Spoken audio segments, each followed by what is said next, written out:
Audio Jungle.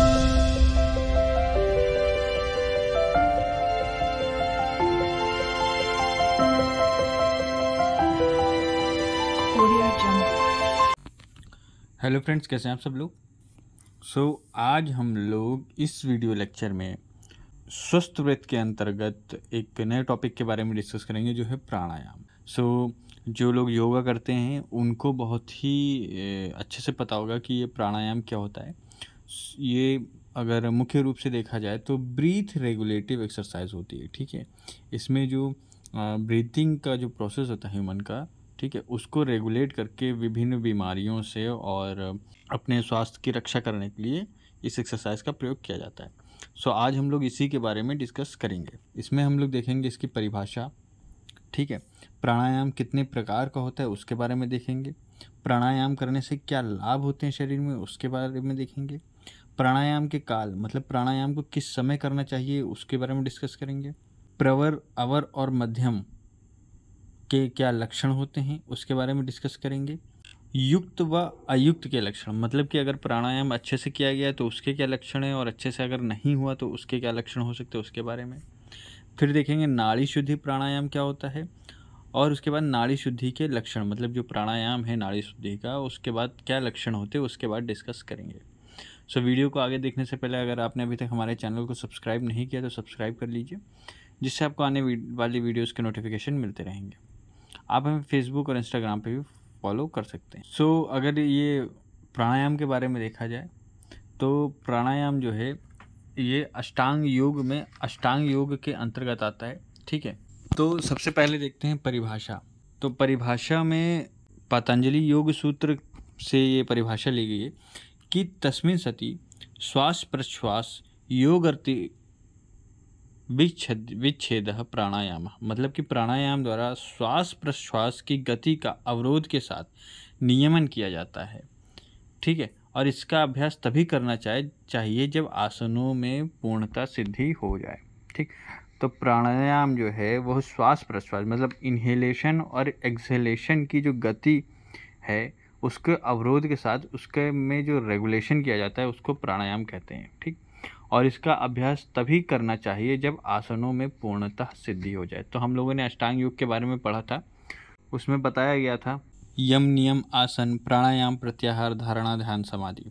ठीक है, तो आसन पर जब पूर्णतः सिद्धि प्राप्त हो जाए उसके बाद करना चाहिए। तो अष्टांग योग के बारे में जो वीडियो लेक्चर है वो मैंने बनाया है और उसका लिंक मैं डिस्क्रिप्शन में डाल दे रहा हूँ, आप चाहें तो वहाँ से देख सकते हैं।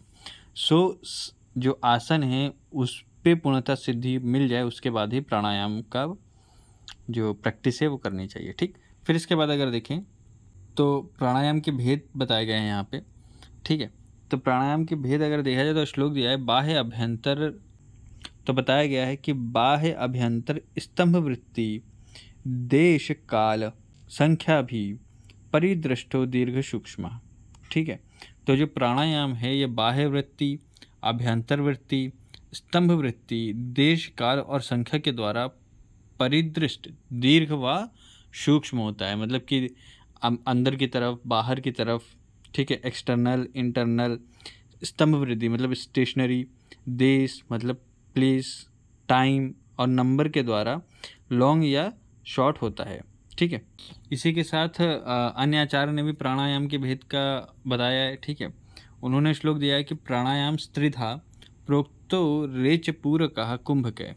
ठीक, मतलब कि उन्होंने बताया है रेचक, पूरक और कुंभक इस प्रकार तीन होते सहित केवलश्चेति कुंभको द्विधा मता। तो उन्होंने रेचक बताया है, रेचक मतलब कि बाह्य वृत्ति, उधर से जो वायु होती है वो बाहर निकालना, पूरक मतलब कि फीलिंग, तो बाह्य वायु को ये अभ्यंतर वृत्ति के अंतर्गत रखा जा सकता है, इसको बाह्य वायु से उदर को पूर्ण करने के बारे में बताया गया है। और कुंभक मतलब स्तंभ वृत्ति मतलब वायु को उदर में धारण कर रखना, ये कुंभक बताया गया है। ठीक है, और उसके बाद कुंभक के पुनः दो भेद किए गए हैं। ठीक, कौन कौन से, सहित कुंभक और केवल कुंभक। तो सहित कुंभक क्या होता है, रेचक या पूरक करने के पश्चात जो होता है ये सहित कुंभक कहते हैं। ठीक है, और केवल कुंभक क्या होता है कि रेचक या पूर्वक किए बिना ही जो वायु का धारण करना होता है उसे केवल कुंभक कहते हैं। ठीक, तो रेचक कुंभक में अगर देखें तो रेचक पूर्वक कुंभक और पूरक पूर्वक कुंभक, मतलब कि अगर रेचक के पूर्व कुंभक किया गया तो ये रेचक पूर्वक होगा, और पूरक पूर्वक कुंभक के बाद बताया गया है कि अगर पूर्वक जो कुंभक है उससे पहले किया गया है तो उसे पूरक पूर्वक कुंभक कहेंगे। इसके बाद पूरक जो पूर्वक कुंभक होते हैं उसके जो होते हैं उसके भी भेद बताए गए हैं। कुंभक के प्रकार वो सूर्य भेदन आदि 8 प्रकार होते हैं, वो यहाँ पे दिए गए हैं। कौन कौन से हैं? सूर्य भेदन, उज्जाई, सितकारी, शीतली, भस्त्रिका, भ्रामरी, मूर्छा और प्लावनी। तो इनके बारे में अगर अभी बताऊंगा तो वीडियो लेक्चर लंबा हो जाएगा। इसमें मैं भी अगले वीडियो लेक्चर में कुंभक के प्रकार के नाम से वीडियो डाल दूंगा, ठीक है। सो ये हो गया प्राणायाम के भेद। तो पातंजलि योग सूत्र में जो बताया गया है वो बताया गया है बाह्य वृत्ति, आभ्यंतर वृत्ति, स्तंभ वृत्ति, ठीक है। और ये तीनों जो हैं देश, काल और संख्या के द्वारा शॉर्ट या लॉन्ग हो सकते हैं। और इसके बाद जो अन्य आचार्य हैं उन्होंने रेचक पूरक कुंभक करके भी इसके भेदों का वर्णन किया है, ठीक। सो अगर आप ये चार्ट याद कर सकते हैं एग्ज़ाम पॉइंट ऑफ व्यू से देखा जाए तो बहुत ही अच्छी बात है, क्योंकि चार्ट्स बनाने से जो नंबर होते हैं एग्ज़ाम्स कॉपी में वो अच्छे मिलते हैं, ठीक। अब इसके बाद अगर देखा जाए तो आता है प्राणायाम के लाभ, ठीक है।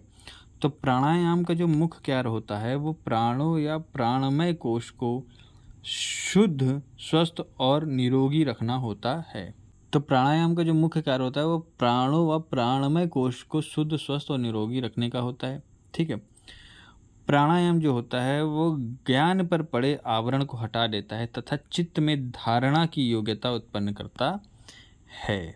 इसी के बाद आसन से रुजा का नाश होता है, प्राणायाम से पाप की निवृत्ति होती है एवं प्रत्याहार से मानसिक विकार दूर होते हैं। तो यहाँ पे बताया गया है कि प्राणायाम से पाप की निवृत्ति होती है, ठीक। इसके बाद देखा जाए प्राणायाम के काल, मतलब प्राणायाम को किस समय करना चाहिए। तो हेमंत, शिशिर, ग्रीष्म व वर्षा ऋतु में योगारंभ नहीं करना चाहिए, मतलब कि प्राणायाम स्टार्ट नहीं करना चाहिए, क्योंकि इस समय रोग उत्पन्न करने वाले होते हैं, ठीक है। वसंत और शरद ऋतु में योग का आरंभ करना चाहिए, इससे योग सिद्ध होता तथा निश्चय ही रोग से मुक्ति मिलती है, ठीक। तो यहाँ पे ऋतु बता दी गई है किस ऋतु में करना चाहिए। इसके बाद दिन की बात करें तो प्राणायाम प्रतिदिन 4 बार अभ्यास करना चाहिए। प्रातःकाल मतलब मॉर्निंग, मध्यकाल मतलब मिड डे, सायंकाल इवनिंग और अर्धरात्रि मतलब मिडनाइट, ठीक। इन 4 विशिष्ट कालों में प्रत्येक 80 आवृत्ति करनी चाहिए। आवृत्ति मतलब फ्रिक्वेंसी। प्राणायाम को 80 टाइम्स करना चाहिए, अर्थात इन 4 कालों में अगर हम 80 टाइम करेंगे तो प्रतिदिन 320 आवृत्ति तक प्राणायाम करना चाहिए। सो ये हो गया प्राणायाम का काल। फिर इसके बाद अगर प्राणायाम के प्रवर, अवर और मध्यम लक्षण देखा जाए तो जो अवर प्राणायाम देखा जाए तो उसमें स्वेद की उत्पत्ति होती है। जो प्राणायाम की फर्स्ट स्टेज होती है उसमें स्वेद की उत्पत्ति होती है। मध्यम में देखा जाए सेकेंड स्टेज में तो उसमें कंपन होता है, स्लाइटली शेक होता है। और थर्ड मतलब प्रवर की बात की जाए तो प्राण ब्रह्मारंध्र में पहुंचना, मतलब कि स्टेडी ब्रेथ हो जाती है, ठीक है। कुछ आचार्यों के मत से जो प्राणायाम के अवर, मध्यम और प्रवर भेदों में भी पूरक, कुंभक और रेचन के निम्न मात्र काल का अनुपान होना चाहिए, ठीक है। मतलब कि जो प्रवर, मध्यम और अवर जो प्राणायाम है इसमें किस रेशियो में जो है पूरक, कुंभक और रेचक करना चाहिए। तो अवर में अगर देखा जाए तो 8, 32 और 16 सेकंड का रेशियो रखा जाता है, ठीक है। मतलब पूरक, कुंभक, रेचक में 1:4:2 रखा जाता है। मध्यम की बात की जाए तो 1:4:2 का जो रेशियो है वो बनाते हैं। अवर की बात की जाए तो उसमें 8 सेकंड, 32 सेकंड और 16 सेकंड। मध्यम की बात की जाए तो 16 सेकंड, 64 सेकंड और 32 सेकंड। और प्रवर की बात की जाए तो 32 सेकंड, 128 सेकंड और 64 सेकंड बताया गया है। सो आप इन सबको अगर देखेंगे तो जो प्राणायाम का जो मुख्य अनुपात निकल के आता है वो निकल के आता है 1:4:2, ठीक है। सो पूरक, कुंभक का रेचक का जो रेशियो निकल के आता है वो तो है 1:4:2। इसके बाद देखा जाए युक्त और अयुक्त प्राणायाम के लक्षण, मतलब कि अगर हम अच्छे से प्राणायाम करेंगे तो किस प्रकार के लक्षण होंगे युक्तिपूर्वक प्राणायाम के, और अयुक्तिपूर्वक प्राणायाम के क्या लक्षण होंगे। तो युक्तिपूर्वक किया गया युक्त प्राणायाम साधक के शरीर व चित्तस्थ सभी मलों को क्षय करता है। ठीक है, ये नहीं है। युक्तिपूर्वक अगर प्राणायाम किया जाए तो वो साधक के शरीरस्थ व चित्तस्थ के सभी मलों को क्षय करता है, मतलब दूर करता है। और इसी प्रकार अगर अयुक्तिपूर्वक किया गया प्राणायाम है तो वह शरीर व चित्त में रोगों को उत्पन्न कर सकता है। अयुक्तियुक्त प्राणायाम से प्रकुपित हुआ वायु, ठीक है, हिक्का, श्वास, काश, सिर, कर्ण व अक्षि में वेदना आदि के रोग उत्पन्न करता है।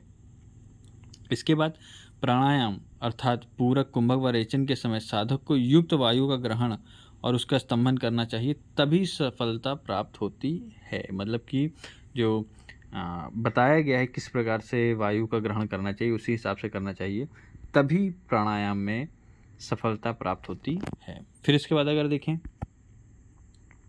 तो आता है नाड़ी शुद्धि प्राणायाम। ये क्या होता है? तो अनुलोम विलोम प्राणायाम को ही नाड़ी शुद्धि प्राणायाम कहते हैं। तो अनुलोम विलोम जो किया जाता है उसमें उस तरह का उसको जो ही नाड़ी शुद्धि प्राणायाम कहा जाता है। ठीक है, किसी भी ध्यानात्मक आसन में बैठकर इसका अभ्यास किया जा सकता है। किसी भी नॉर्मल आसन पर बैठकर इसका अभ्यास कर सकते हैं। ठीक है, और नासा छिद्र के द्वारा पूरक व दूसरे के द्वारा रेचन करना और पुनः जिसके द्वारा रेचन किया गया है उसका पूरक कर दूसरे छिद्र से रेचन करना, यही क्रिया अनुलोम विलोम कहलाती है। ठीक, सो यही हो गया नाड़ी शुद्धि प्राणायाम। ठीक, अब इसके नाड़ी शुद्धि के लक्षण क्या होते हैं उसके बारे में देखते हैं।